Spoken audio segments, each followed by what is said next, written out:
যাক, একটা ঘটনা নিশ্চয়ই কিছুটা প্রমাণ পাওয়া যাচ্ছে, পুরোপুরি না। সেটা হলো জামাতের আমিরের এক্স অ্যাকাউন্ট হ্যাকের ঘটনায় বঙ্গভবনের কর্মকর্তা আটক, ডিবি।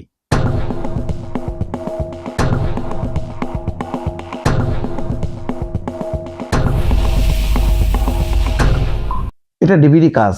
কালকে হঠাৎ করে দেখলাম যে জামাতের প্রতিনিধি দল যাচ্ছে বঙ্গভবনে। এটা কি তাদের কাজ নেই? তারা যাবে পুলিশের কাছে, যাবে পুলিশকে বলবে যে তুমি আইন অনুযায়ী তদন্ত করো, যেহেতু তারা মামলা করছে, অভিযোগ করছে, সেখানে চাপ দেবে। বঙ্গভবনে তারা যাবে কেন?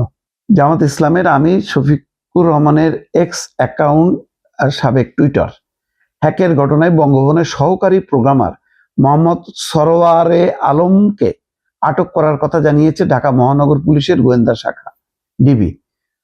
মঙ্গলবার দিবাগত রাতে রাজধানীর রাজারবাগ এলাকা থেকে মোহাম্মদ সারোয়ারে আলমকে আটক করে ডিএমপির ডিবি কার্যালয়ে নেওয়া হয়, সেখান থেকে আটক করে নেওয়া হয়। ডিবির অতিরিক্ত কমিশনার শফিকুল ইসলাম বলছেন, জামাত ইসলামীর আমির শফিকুর রহমানের এক্স অ্যাকাউন্ট হ্যাকের ঘটনায় সারোয়ারে আলম নামের একজনকে জিজ্ঞাসাবাদের জন্য ডিবি কার্যালয়ে আনা হয়েছে। জিজ্ঞাসাবাদ শেষে তার ব্যাপারে প্রয়োজনীয় ব্যবস্থা নেওয়া হবে।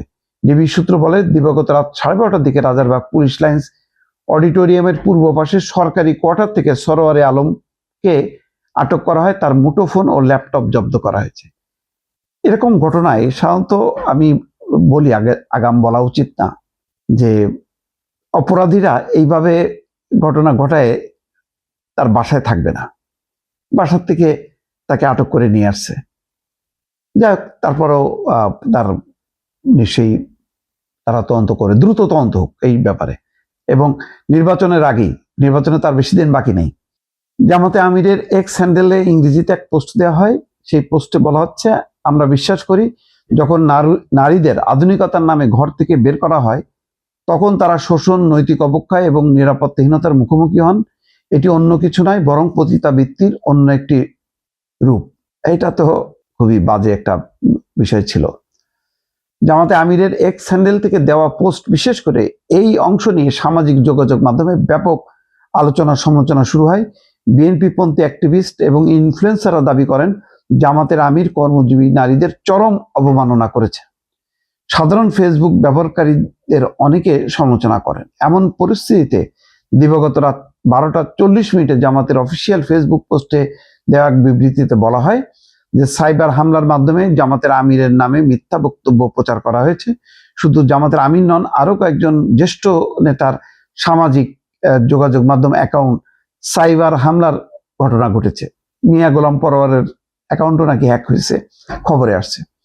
এই বিষয়ে তুলে ধরতে সকাল 10টায় রাজধানীর মগবাজারে দলের কেন্দ্রীয় কার্যালয়ে জরুরি সংবাদ সম্মেলন ডাকে জামাত। সংবাদ সম্মেলনে একটি উপস্থাপনার মাধ্যমে দলের আমিরের এক্স হ্যান্ডেল হ্যাক হওয়ার বিষয়টি তুলে ধরেন জামাতের তথ্য এবং যোগাযোগ প্রযুক্তি সেলের 2 সদস্য প্রকৌশলী সিরাজুল ইসলাম এবং প্রকৌশলী মাহমুদুর রহমান। জামাতের আমিরের এক্স হ্যান্ডেল কিভাবে হ্যাক হয়েছে তা দেখান প্রকৌশলী মাহমুদুর রহমান। তিনি অভিযোগ করেন, সরকারি মেইল ব্যবহার করে এই কাজটি করা হয়েছে। যাক, এখন বলছেন যে যার মেইল থেকে এসছে তার নাম সরোয়ারে আলম, তিনি রাষ্ট্রপতির কার্যালয়ে কাজ করেন।